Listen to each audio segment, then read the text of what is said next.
예, 지난 한두 주 또 평안하게 잘 지냈습니까? 요즘 나라가 안팎으로 너무 시끄럽고 복잡합니다. 또 미국에는 정권이 교체됐는데 트럼프라는 사람이 별 큰 원칙도 없는 것 같고 자기 하고 싶은 대로 하는 것 같습니다. 또 우리 국내적으로는 이제 헌법재판소의 판결을 앞두고 진영 또 싸움이 불거져서 어렵습니다만은 우리는 이럴 때일수록 하나님의 말씀에 입각해서 분별을 해야 되고 판단을 해야 되며 선택을 해야 됩니다. 그게 올바르게 됐을 때 우리에게 하나님의 지복이 분명하게 임할 줄로 믿습니다. 저는 오늘 특별히 교회에 대한 그러한 묵상을 준비를 해왔습니다. 교회가 이 시대에 어떤 사명을 감당해야 하는가? 교회는 또 왜 이 땅에 있어야만 하는가? 그런 부분에 대해서 함께 묵상을 나눠보고자 합니다. 오늘 이 주제와 관련된 하나님의 말씀은 요한복음 5장 1절 말씀부터 9절 말씀까지가 되겠습니다. 제가 가진 신약성경 148면과 149면 사이에 있겠습니다. 이제 찾으신 줄 알고 요한복음 5장 1절에서 9절까지 제가 읽어드리겠습니다. 1절입니다. 그 후에 유대인의 명절이 되어 예수께서 예루살렘으로 올라가시더라. 예루살렘에 있는 양문 곁에 히브리 말로 베데스다라는 못이 있는데 거기 행각 5이 있고 그의 안에 많은 병자, 맹인, 다리 저는 사람, 혈기 마른 사람들이 누워 물의 움직임을 기다리니 이는 천사가 가끔 못에 내려와 물을 움직이게 하는데 움직임이 있은 후에 먼저 들어가는 자는 어떤 병에 걸렸든지 낫게 되밀러라. 거기 38해 된 병자가 있더라. 예수께서 그 누운 것을 보시고 병이 벌써 오래된 줄 아시고 이르시되 내가 낫고자 하느냐? 병자가 대답하되 주여 물이 움직일 때 나를 못에 넣어 주는 사람이 없어. 내가 그 가는 동안에 다른 사람이 먼저 내려가나이다. 예수께서 이르시되 일어나 네 자리를 들고 걸어가라 하시니 그 사람이 곧 나와서 자리를 들고 걸어가니라. 아멘. 교회가 이 땅에 있는 이유가 뭔가 하는 것들을 요즘 우리 시대처럼 절실하게 생각해야 하는 때가 있었나 그런 생각을 해봅니다. 과거에는 교회가 세상과는 조금 다른 모습으로 조금 여유로운 모습으로 조금 후덕한 모습으로 그렇게 다가왔는데 요새는 그런 모습을 찾아보기가 어려워서 우리 믿는 사람들에게조차도 안타깝다. 오늘 특별히 또 아스팔트 위에 있는 우파들 또 그 사람들을 움직이는 전땡땡 목사함에 그런 사람들이 신학 공부도 제대로 안 하고 그 내면을 살펴보니 돈 버는데 혈안이 되어가지고 아주 웃기지도 않는 그런 일들을 매일매일 자행하고 있는 그런 현실입니다. 그랬을 때 정말 이 땅에 교회가 있어야 되는 이유가 뭔가? 교회의 존재 이유가 뭘까? 교회는 한마디로 말씀드리면 천국의 축소판이다 혹은 복사판이다 이렇게 말할 수가 있어요. 교회라는 것이 이 땅에 존재하는 것은 바로 그런 의미를 갖습니다. 그런데 오늘날 교회를 과연 천국이라고 생각하는 사람들이 얼마나 될까? 그게 이제 완벽한 의미는 아니더라도 그곳에서 교회가 갖는 그런 아름다운 모습, 더불어 하려고 하고 함께 하려고 하고 같이 하려는 모습이 아닌가. 동병상련의 모습도 있기도 하지만 또 다른 사람의 그런 안타까움과 어려움에 대해서 헤아려 보고자 하는 그러나 이즘의 우리 교회의 모습은 그게 아닌 것 같아요. 세과시, 돈과시, 건물과시 이렇게 해가지고 교회가 주님의 뒤를 따라갈 수가 있겠는지 저는 물음표를 당연히 던질 수밖에 없다. 그런 생각을 해봅니다. 여러분, 교회는 역사적 의미에서 하나님이 세상으로부터, 주님이 세상으로부터 불러낸 사람들의 모임이라고 그렇게 말하고 있습니다. 어떻게 보면은 분별성, 어떻게 보면 좀 차이점이라고 말할까. 그러나 우리가 여기서 어떤 구별이라든가 분별이라든가 차이점이라는 것은 우리 하나님이 봤을 때는 종말론적인 그런 의미예요. 우리가 그것을 가늠할 수가 없어요. 내가 아무리 깨끗하다, 내가 아무리 온전하다 이렇게 말하는 것은 큰 의미가 없지 않습니까? 어떻게 해야 됩니까? 내가 그런 삶을 살아가면서 사람들에게 인정을 받고 종말론에 가서는, 종말에 가서는 내가 하나님 앞에 인정받는 것이죠. 그러므로 우리가 이 땅에 있을 때에 교회와 교인의 모습은 미완성이고 겸손이고 아름다운 모습 그 자체를 가지고 나가야 된다는 것인데, 그런 면에 대해서 지금 현재 우리가 있는 보는 그런 교회들의 모습은 아주 극단을 걷고 있다. 그렇게 말할 수가 있어요. 제가 사실은 대학원 때 교회사를 전공했습니다만은 이단이 바로하고 잘못된 논리들을 가지고 이렇게 비주류에서 이렇게 뭐라 그럴까요? 바로하는 그런 이유는 현재 있는 기성교단, 기존의 교단이 제 역할을 하지 못하기 때문에 이런 것들이 우죽순으로 일어나는 것입니다. 그리고 제가 늘 기회 때 있을 때마다 말씀을 드렸지만은 이런 악한 모습의 그런 뿌리는 벌써 30년 전부터 이것이 배태되어 왔다. 그렇게 볼 수밖에 없습니다. 질의 문제가 떨어지고 신학교의 질의 문제. 아무도 관심 가지 않습니다. 그러나 제가 자주 말씀드린 것처럼 그 업보는 다 오늘날의 교인들이 다 뒤집어 써야 돼요. 혼란스럽게 되고 위험하게 되고 복잡하게 되고 심플해야 되거든요. 아주 심플해야 되고 순수해야 되는데 그러한 모습은 오늘날 교회에서 교인들에게 별로 찾아보기가 어렵습니다. 그것이 아주 큰 문제로 대두되고 있다는 것이죠. 오늘 이런 문제와 맞물려서 교회가 이 땅에 왜 있는가? 성도가 이 땅에 왜 있는가? 교인이 이 땅에 왜 있는가? 하는 것을 우리가 물어보지 않을 수가 없다는 것입니다.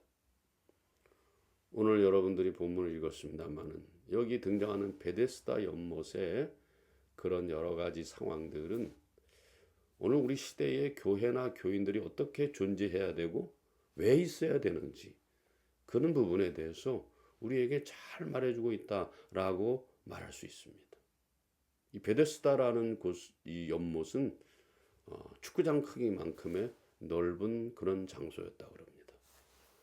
그러면 이 베데스다라는 뜻은 뭡니까? 자비의 집이라는 뜻이라고 그래요. 히브리 말로 자비의 집. 그래서 여기서는 이상한 일이 나왔었는데, 자, 연못이 잠잠히 있다가 하늘에서 천사가 내려와서 한번 휘젓고 이렇게 올라가고 난 다음에 제일 먼저 그 연못에 뛰어들어가 1등으로 그 연못에 들어가는 사람. 그게 어떤 병? 오늘 여기 본 말씀에 나와 있는 것처럼 여러 종류의 병자들이 나와 있죠.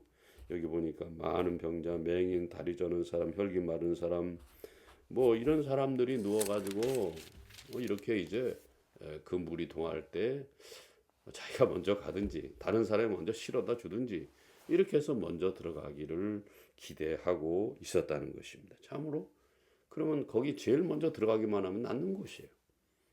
그러니 여러분 얼마나 신기한 연못이겠습니까? 여기 오늘 또 본문에 38년 된 병자가 거기에 누워 있었습니다. 아마 이 사람은 자리를 깔고 누워 있어 보니까 자기 발로는 도저히 걸어갈 수 없는 사람이에요. 원천적으로 불가능한 그런 이 조건에 있는 그런 사람이었어요. 자, 그런데 여러분 그 이름과는 다르게 아주 어떻게 보면은 아주 냉철한 곳이에요. 1등이 아니면은 거기 가서 병을 고칠 수가 없는 그런 곳이에요.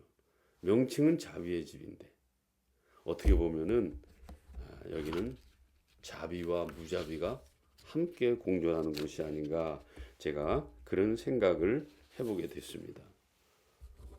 몸을 빨리 움직여서 1등으로 들어가는 사람은 병 고침을 받았어요. 그러나 스스로 몸을 움직일 수 없는 사람은 거기 백날 있어 보니, 평생을 있어 보니 병 고칠 수 있겠어요? 그러니까 이 공간은 보면은 자비와 무자비, 소망과 절망이 항상 공존하는 그런 장소였다, 이렇게 볼 수 있어요. 안타까운 일입니다. 그래서 이 베데스다 연못을 통해서 우리가 연상할 수 있는 것은, 베데스다 연못가의 모든 군상들의 모습, 그 상황은 오늘날 우리 세상과 똑같다는 것입니다. 사람들은 1등하지 않으면 알아주지도 않고 거들떠보지도 않고 관심도 없어요. 그런 데서 우리가 살고 있는 것이죠. 어떤 사람은 나는 내가 이 물이 동하고 난 다음에 제일 먼저 들어가서 나는 병을 깨끗하게 나음받았다. 얼마나 좋겠어요. 그럼 나머지 100이 나머지는 다 어떻게 해요? 그 사람들은 다 절망 가운데 빠질 수밖에 없는 그런 상황이라는 것이에요.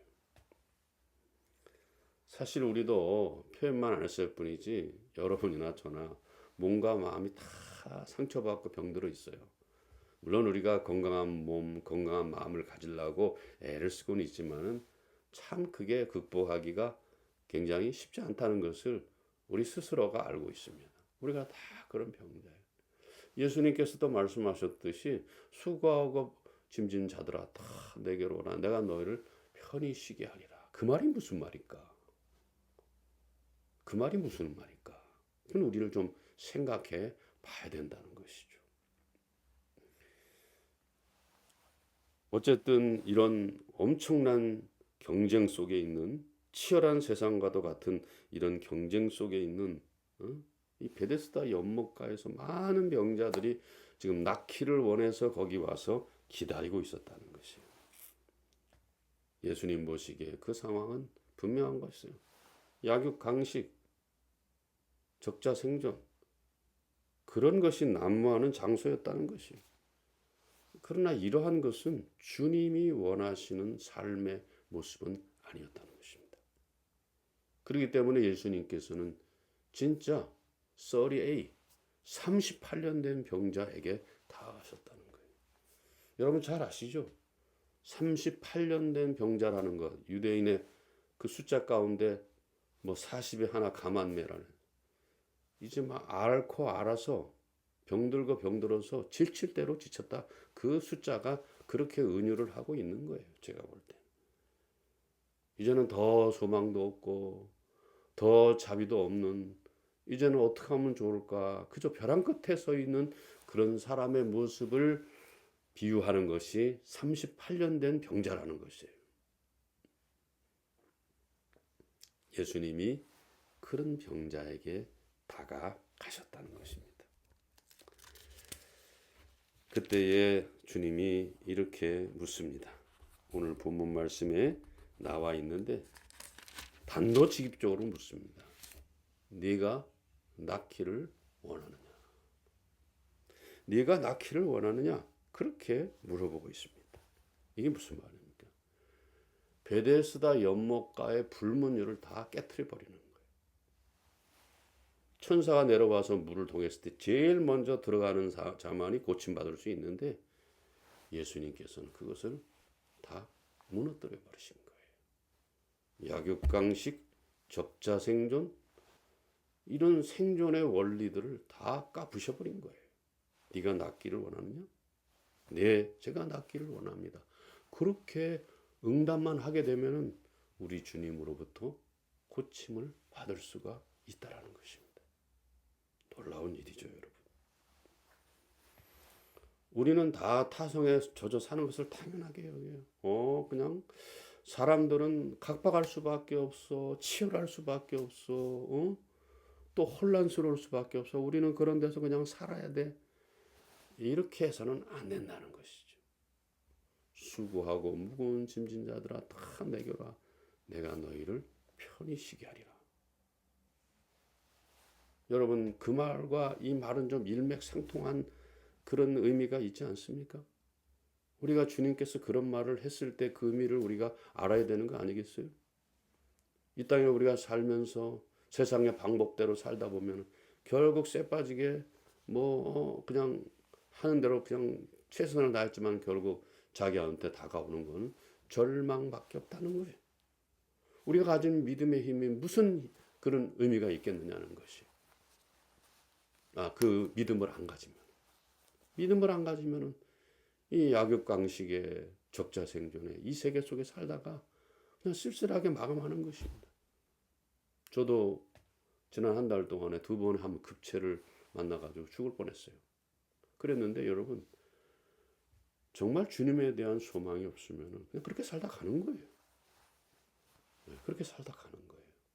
그런데 여러분과 제가 주님의 방식을 따라가게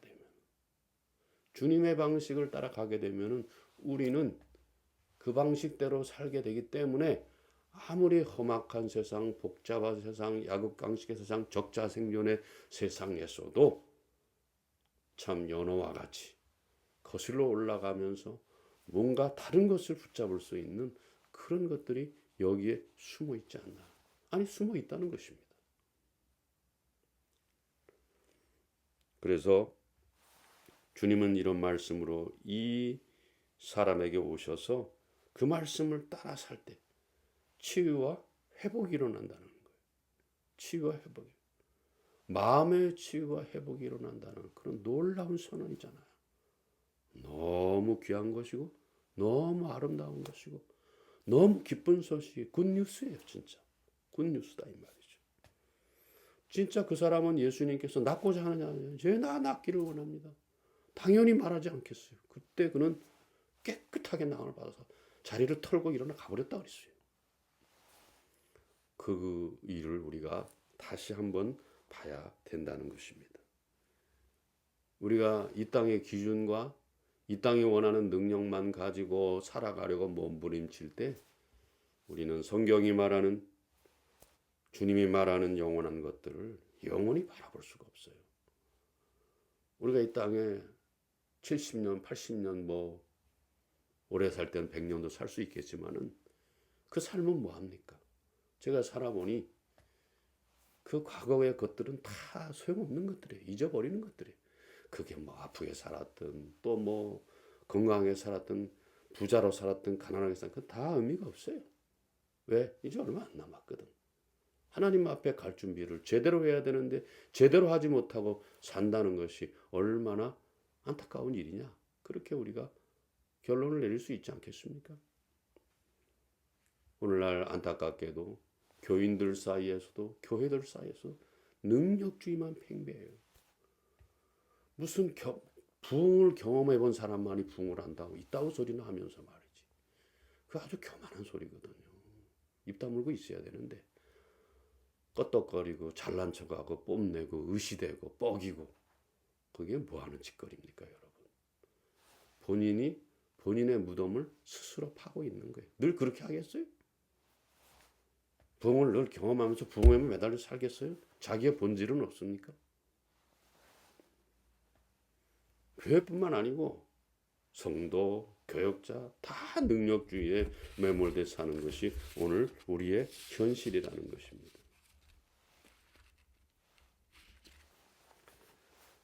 베데스다가 아무리 소망의 공간이고 자비의 공간이지만 능력 있는 사람을 제외하고는 전부 다 대다수 사람들 소망과 자비를 맛볼 수 없는 그런 공간이에요. 주님은 오셔서 말씀하십니다. 네가 낫기를 원하느냐? 네가 낫기를 원하느냐? 그 말은 내가 낫기를 원한다는 그런 의미로만 받아들이지 마세요. 내가 나를 신뢰하겠느냐? 예수님이 너에게 주고자 하는 것, 예수님이 너에게 선사하고자 하는 것, 그걸 네가 받을 의향이느냐? 우리가 잘 아는 것처럼 사랑의 이중계명 아시죠? 주 너의 하나님을 사랑하고 이웃을 내 몸과 같이 사랑하라. 모든 선지자와 사도들의 말이 거기에 축약되어 있다고 그랬어요. 우리가 이 법칙을 따라야 됩니다. 이웃을 사랑하고 하나님을 사랑하고 그 둘은 동전의 양면이라고 그러지 않았습니까? 동전의 양면과 같아요. 그 양면과 같은 모습으로 나아갈 때 우리는 이 시대에 약육강식이 난무하고 적자생존이 난무하고 능력주의가 난무하는 이 시대 가운데서도 호련하게 하나님의 법칙을 따라 하나님의 말씀을 따라 여러분과 제가 살아낼 수 있다는 거예요. 이거는 세상에 돈을 주고 살 수 없는 거예요. 그렇기 때문에 그런 능력을 우리가 힘입게 될 때 우리는 하나님 앞에서 그 능력자로 살아낼 수 있다는 것입니다. 강하게 여러분에게 그것을 부르짖고 싶습니다. 그리고 거기에 하나님 나라가 임하는 것입니다. 하나님 나라는 여기 있다 저기 있다 그게 아니잖아요. 바로 우리 안에 있는 것입니다. 내가 주님의 원리, 주님의 원칙, 주님의 그 말씀을 받아들일 때 내 안에 있는 것이 바로 하나님의 나라고 우리 주변에 확대되고 있는 것이 바로 하나님의 나라다. 이렇게 보면은 틀림이 없다는 것입니다. 여러분, 예수님께서 1세기 팔레스타인에 계시다가 떠나셨어요. 하늘로 높이 승천하셨어요. 그러면 주님이 승천하신 빈자리에 뭐가 남았습니까? 성령과 교회가 남아있어요. 우리는 교회를 통해서 천국의 모습을 구현해야 됩니다. 그러나 또 지그들끼리 모여서 또 복닥거리고 그걸 갖다 천국이라고 말하는데 그게 바보다 이 말이에요. 너희는 세상의 빛이고 소망이라고 그랬어요. 밖으로 나가야 됩니다.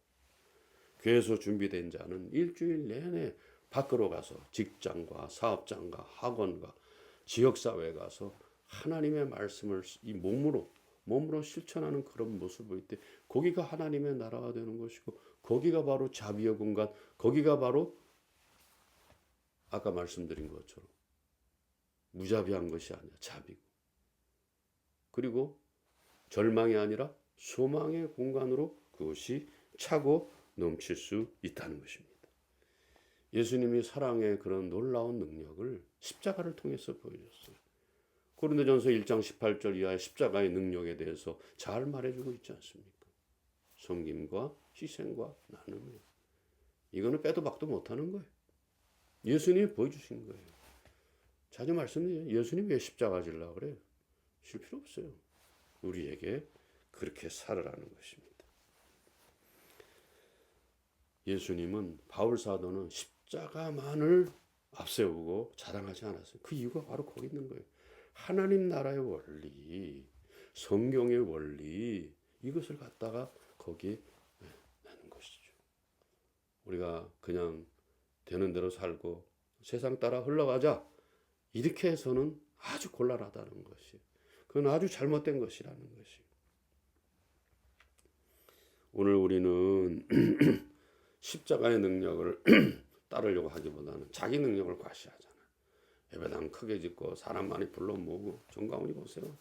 저 서초구에 있는 또 그런 대형 교회들 보세요. 똑같습니다. 똑같아. 그래서 우리는 경쟁주의, 능력주의 이런 데서 우리가 빨리 벗어나야 됩니다. 그러기 위해서는 우리가 어떻게 주님을 따라가야 돼. 낳고자 원하느냐? 그 시대의 베데스다의 원칙을 깨버리는 엄청난 선언이에요. 네가 낳기를 원하느냐? 네가 몸도 불편하고 갈 수 없지만 네가 낳기를 원하느냐? 나를 신뢰하라. 나를 따르라 이 말이에요. 오늘 이 말씀 우리에게 교인으로서 어떻게 우리가 살아야 될지 또 한 지체의 교회로서 우리가 어떻게 이 땅에 공존해야 될지 그냥 교회 안에서도 또 경쟁을 벌이고 왜 그런 짓을 하는지 난 모르겠어요. 우리가 그렇게 살아갔다는 모두 다 죽습니다. 언젠가 제가 말씀드렸잖아요. 천국은 나눠 가지는데요. 나눠 가지는.